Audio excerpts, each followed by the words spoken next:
Hello ഡീസ്. അപ്പൊ നമ്മുടെ +2 സ്റ്റുഡൻസിനെ സംബന്ധിച്ചിടത്തോളം ഇന്ന് വളരെ പ്രധാനപ്പെട്ട ഒരു ദിവസമാണ്. നിങ്ങൾക്ക് എല്ലാവർക്കും നല്ലൊരു ദിവസമായിരിക്കട്ടെ. നിങ്ങൾ ആഗ്രഹിച്ച റിസൾട്ടിലോട്ട് എത്താൻ സാധിക്കട്ടെ. ഇന്ന് രാവിലെ 10 മണിയോട് കൂടിയിട്ട് നിങ്ങൾക്ക് ഈ ഒരു സൈറ്റ്, ഇതിനകത്ത് ഈ ഒരു ലിങ്ക് ഞാൻ കമന്റ് ബോക്സിൽ വെക്കാം. അതിനകത്ത് results.hsc.kerala.gov.in എന്ന് പറയുന്ന ആ ഒരു ലിങ്കിൽ നിങ്ങൾ കയറി കഴിഞ്ഞാൽ നിങ്ങൾക്ക് എന്ത് ചെയ്യാം, റിസൾട്ട് അവിടെ ഒരു പേജ് വരും. ആ പേജ് എന്ന് പറയുമ്പോഴേ അതിനകത്ത് ഒരു മിനിറ്റ്.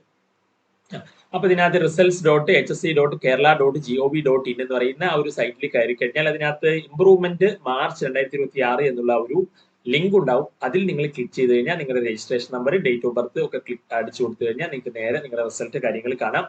അപ്പൊ അവർ കാണുന്ന സമയത്ത് നല്ല റിസൾട്ട് ആയിരിക്കട്ടെ. നിങ്ങൾ ആഗ്രഹിച്ച ഇപ്പം A+ ആഗ്രഹിക്കുന്ന ഒരുപാട് പേരുണ്ടാകും. അതുപോലെ പാസ് മാർക്കിലോട്ട് എത്താൻ ആഗ്രഹിക്കുന്ന ഒരുപാട് പേരുണ്ടാകും. പ്രത്യേകിച്ച് കമ്പാർട്ട്മെന്റൽ സ്റ്റുഡൻസിനാണ് ഇത് വളരെ ഇമ്പോർട്ടന്റ്. +1 ഫോക്കസ് ചെയ്ത് പഠിച്ചവരുണ്ടാകും. അപ്പൊ അവരൊക്കെ പ്രതീക്ഷിച്ചിരിക്കുന്ന +1 മാർക്ക് കൂടിക്കഴിഞ്ഞാൽ ഓൾറെഡി +2 മാർക്ക് ഉണ്ടാവും.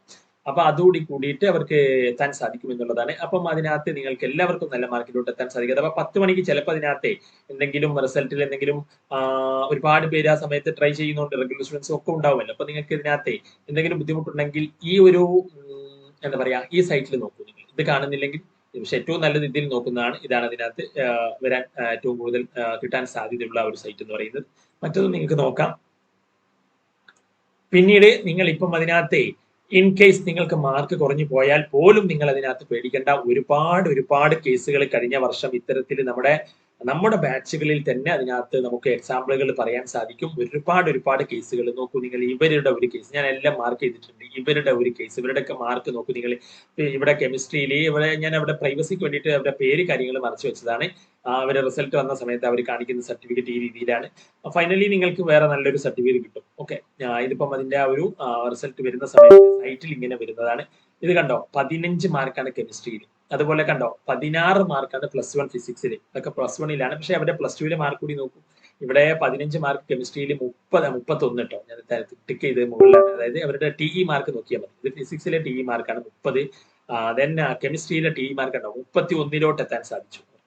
പിന്നെ ഇതും അതിനകത്ത് നമ്മുടെ സേ ബാച്ചിൽ ജോയിൻ ആയതാണ്. അതായത് +1 കാരണം ഫെയിൽ ആയതാണ് ഇവരെല്ലാം. പക്ഷെ +2 സേ എഴുതിയാൽ നിങ്ങൾക്ക് എന്തെങ്കിലും സേ എക്സാം വരുന്നുണ്ട്. അപ്പൊ അതിന്റെ അലോട്ട്മെന്റ്, അതിന്റെ എന്താ പറയാ, നോട്ടിഫിക്കേഷൻ കാര്യങ്ങൾ വരുമ്പോഴേ നമ്മുടെ കമ്മ്യൂണിറ്റിയിൽ ഞാൻ അതിനകത്ത് അതിന്റെ ലിങ്ക് കാര്യങ്ങളിന്റെ നോട്ടിഫിക്കേഷൻ എല്ലാം ഇടും. അപ്പൊ നിങ്ങൾക്ക് മിസ്സാകാതിരിക്കാൻ വേണ്ടി നമ്മുടെ +1 ഇംപ്രൂവ്മെന്റ് അല്ലെങ്കിൽ സേ എന്ന് പറയുന്ന കമ്മ്യൂണിറ്റി ഉണ്ട്. അതിനകത്ത് നിങ്ങൾക്ക് ജോയിൻ ആകാം. അതിന്റെ സ്ട്രാറ്റജീസ് കാര്യങ്ങളെല്ലാം നമ്മൾ അതിനകത്ത് പറയും. നിങ്ങൾ പേടിക്കണ്ട. കാരണം ഇത് കണ്ടോ 16 മാർക്കായിട്ട് +1 ഫിസിക്സ് ഫെയിൽ ആയി. പക്ഷെ അവരങ്ങനെ മൊത്തത്തിൽ നോക്കുമ്പോൾ ഫെയിൽ ആയിട്ട് പിന്നെ സേ എഴുതിയപ്പോൾ 40 അറൗണ്ട് മാർക്ക് കിട്ടിയില്ലേ +2 കണ്ടോ. ഒരുപാട് മാർക്ക് കൂടി കിട്ടി.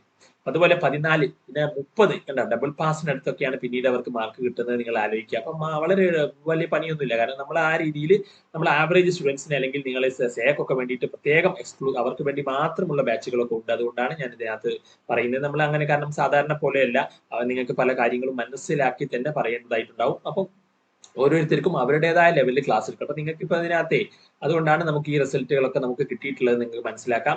13 കണ്ടോ, 26 കേസുകൾ, അങ്ങനെ ഒത്തിരി കേസുകൾ. ഈ പയ്യന്റെ കേസൊക്കെ എന്ന് പറഞ്ഞാൽ ഇവന് ഭയങ്കര ബുദ്ധിമുട്ടായിരുന്നു പഠിക്കാൻ. ഫിസിക്സ്, കെമിസ്ട്രിയും അവന് ഫെയിൽ ആയിട്ടുണ്ടായിരുന്നു. ഫിസിക്സിലായിരുന്നു ഭയങ്കര പാട്. 8 മാർക്കായിരുന്നു +1 ഫിസിക്സിൽ. +2 ആണെങ്കിലും 5 എഴുതാൻ കണ്ടായിരുന്നു. അട്ടപ്പടലം പൊട്ടി. അങ്ങനെ വന്നിട്ട് പിന്നെ നമ്മുടെ ബാച്ചിൽ സാറേ എങ്ങനെയെങ്കിലും ഈ വർഷം ഒരു വർഷം മിസ്സാവരുത്, നിങ്ങൾക്ക് പോളിക്ക് പോകാനാണെന്ന് പറഞ്ഞിട്ടാണ് അവൻ ജോയിൻ ആയത്. അങ്ങനെ 8 മാർക്ക്, +1 10 മാർക്ക് അവന് വേണമായിരുന്നു. +2 18, അതിന് 28 വേണമായിരുന്നു. കുറഞ്ഞ സമയം കൊണ്ട് ആ ഒരു 28 കിട്ടിയത് കണ്ടോ. അവരുടെ സെക്കൻഡ് ഇയർ പിന്നെ അതിനകത്ത് റിസൾട്ട് പബ്ലിഷ് ചെയ്യുമ്പോൾ 28 കണ്ടില്ലേ. അപ്പൊ അങ്ങനെയാണ്. അപ്പൊ അത്തരത്തിൽ ഒത്തിരി കേസുകൾ. പിന്നെ ഈ പയ്യന്റെ അവരുടെ ഒറിജിനൽ സർട്ടിഫിക്കറ്റ് ആണ് കണ്ടോ. നമ്പർ ഓഫ് ചാൻസസ് ഇവിടെ മുകളിൽ എഴുതിയത് കണ്ടോ. നമ്പർ ഓഫ് ചാൻസസ് നിങ്ങൾക്ക് മനസ്സിലാവും. പിന്നെ എത്രാമത്തെ തവണയാണ് എഴുതുന്നത്, 3ാമത്തെ തവണയാണ്. അപ്പൊ ആദ്യത്തെ തവണയൊന്നും ഇവൻ നമ്മുടെ ഇതിനകത്ത് നമ്മളെ കുറിച്ച് അറിഞ്ഞിട്ടില്ല. ഇവൻ അവസാനം ആ ഒരു എന്താ പറയാ, അവസാനം എഴുതിയ സമയത്താണ് പിന്നെ യൂട്യൂബ് നമ്മുടെ വീഡിയോ ഫ്രണ്ട്സ് വഴി അറിഞ്ഞിട്ടോ അങ്ങനെ ജോയിൻ ആയതാണ്. അങ്ങനെ പിന്നെ ഇവന് ബയോളജി ആയിരുന്നു, അതുപോലെ മാത്സും ഉണ്ടായിരുന്നു. മാത്സ് അതിനകത്ത് അവന് പാസ്സായി. ബയോളജി +1 കാരണമായിരുന്നു ഫെയിൽ ആയത്. മാത്സ് പിന്നെ +2 കാരണമായിരുന്നു. അപ്പം ബയോളജി കണ്ടോ, +1 അവന് ആ ഒരു മാർക്ക് +2 എടുത്തു. അപ്പൊ നിങ്ങൾക്ക് സേ എക്സാം ഉണ്ട്. അപ്പം നിങ്ങൾക്ക് ഇതിനകത്ത് എവിടെ നിങ്ങൾക്ക് അതിനകത്ത് ബാച്ചസ്, എവിടെ നിങ്ങൾ എപ്പോഴും നല്ലത് അതിനകത്ത് ബാച്ചസിൽ ജോയിൻ ആയി സ്ട്രക്ചേർഡ് ആയി പഠിക്കുക എന്നുള്ളതാണ്. കാരണം ഇപ്പോൾ നിങ്ങളുടെ ആ ഒരു ലെവൽ വെച്ച് നോക്കുമ്പോൾ നിങ്ങൾ മാർക്ക് കുറവാണ്. നിങ്ങൾക്ക് അതിനകത്ത് കൃത്യമായി കാര്യങ്ങൾ പറഞ്ഞ് മനസ്സിലാക്കിയാലാണ് നിങ്ങൾ റിസൾട്ടിലോട്ട് സാധിക്കുക. അതുകൊണ്ട് തന്നെ നിങ്ങൾ എന്ത് ചെയ്യുക, ബാച്ചിൽ ജോയിൻ ആയിരിക്കും നല്ലത്. അത് എവിടെ നിങ്ങൾക്ക് ഏത് ബാച്ചിലും ജോയിൻ ആകാം. നമ്മുടെ ബാച്ചിൽ തന്നെ ജോയിൻ ആകണമെന്ന് ഞാൻ പറയുന്നില്ല. പക്ഷേ നിങ്ങൾക്ക് എന്തായിരിക്കണം, നല്ല ക്ലാസ് ആയിരിക്കണം എവിടെ നിങ്ങൾ ജോയിൻ ആകുമ്പോൾ. കാരണം പിന്നെ നിങ്ങൾ ഫെയിൽ ആയാൽ നിങ്ങൾക്ക് ഒരു വർഷമാണ് അതിനകത്ത് മിസ്സാവുക എന്ന് മനസ്സിലാക്കുക. അപ്പൊ നമ്മുടെ ബാച്ചിനെ കുറിച്ച് കാര്യങ്ങൾ അറിയാം. നിങ്ങൾക്ക് ഡെമോ ക്ലാസ് ഉണ്ട്. ഏത് ടോപ്പിക്കിൽ എങ്ങനെ ക്ലാസ് വേണം നിങ്ങൾ പറഞ്ഞാലും നമ്മൾ അതിനകത്ത് നിങ്ങൾക്ക് ക്ലാസ് സെറ്റ് ചെയ്ത് തരും. അപ്പൊ നിങ്ങൾ സാറ്റിസ്ഫൈഡ് ആണെങ്കിൽ മാത്രം നിങ്ങൾ ജോയിൻ ആയാൽ മതി. നമ്മുടെ ക്ലാസ്സുകൾ കോഡുകളും ട്രിക്കുകളും എല്ലാം വെച്ചിട്ടാണ്. അതുകൊണ്ടാണ് ഇത്തരം വളരെ ലോ സ്കോറിലുള്ളവരെ പോലും ഞാൻ പറഞ്ഞില്ല 8 മാർക്കായിട്ട് അഡ്ഡപടലം മുട്ടി വന്നവരെ പോലും അവർ കുറഞ്ഞ സമയം കൊണ്ട് 10-15 ക്ലാസ്സുകൾ കൊണ്ട് തന്നെ 28ലോട്ടും 30ലോട്ടും 39ലോട്ടും ഒക്കെ എത്തിക്കാൻ സാധിച്ചു. അപ്പൊ നിങ്ങൾ പേടിക്കേണ്ട. +1ന്റെ ഇംപ്രൂവ്മെന്റ് റിസൾട്ട് നല്ലതായിരിക്കട്ടെ. ഇനി കുറഞ്ഞു പോയി കഴിഞ്ഞാലും നിങ്ങൾക്ക് അതിനകത്ത് ഇനിയും ചാൻസ് ഉണ്ടെന്ന് മനസ്സിലാക്കുക. അപ്പം എല്ലാവർക്കും നല്ല റിസൾട്ട് വരട്ടെ. That's all. Thanks for watching.